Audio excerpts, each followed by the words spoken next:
When the Patriot Act went into enforcement, when it was created, it led to a lot of changes for securities firms and financial institutions. They were required to start monitoring their accounts for certain behaviors that might indicate money laundering schemes specifically aimed at funding terrorist activities.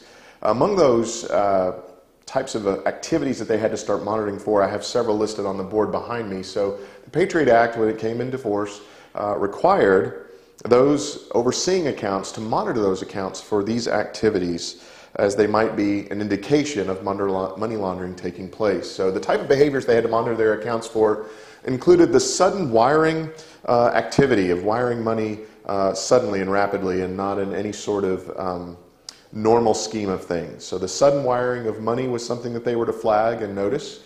Also, if someone had multiple accounts in only one name, but there was excessive transfer of money between those multiple accounts, they were to flag that kind of behavior as well. They were to look for attempts to make large cash deposits on a regular basis. They were also to monitor and notice when there were frequent transactions of just under $10,000, which is the limit for reporting to the IRS.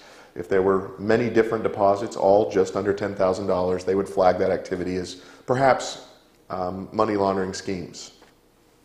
And then they were to look for wire transfers to non-FATF countries. These are countries that the Financial Action Task Force noticed as being in non-compliance. They did not look for this kind of money laundering activity. They didn't try to limit money laundering activity, and they themselves took no part in trying to end funding of terrorist activity. So if the Financial Action Task Force noticed that a country was not friendly in trying to stop money laundering nor prevent the funding of terrorism, they flagged them, and if there were frequent transfers or wire transfers to these type of countries, then those monitoring the accounts were to flag them and say this may be a money laundering scheme because it's going to one of these countries that doesn't participate.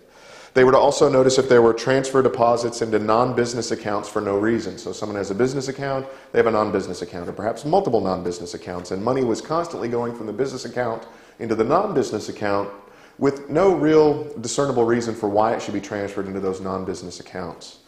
They were to also look for people obtaining a long-term position and then quickly liquidating that position. So they asked the person managing the account, I want to go into long-term investment here, and they quickly liquidated it afterwards. And they were to look for accounts that looked for immediate funds disbursement of bearer bonds. They didn't want to hold on to it and wait to get the full return. They wanted it immediately, the money brought out of it. And then there was, when spoken to, they had a complete lack of concern for risk involved in the investment or for the transaction or management costs associated with the account. These are some of the things that the Patriot Act brought about as changes for anti-money laundering oversight for the securities firms and financial institutions. These behaviors needed to be flagged, looked into, and perhaps reported.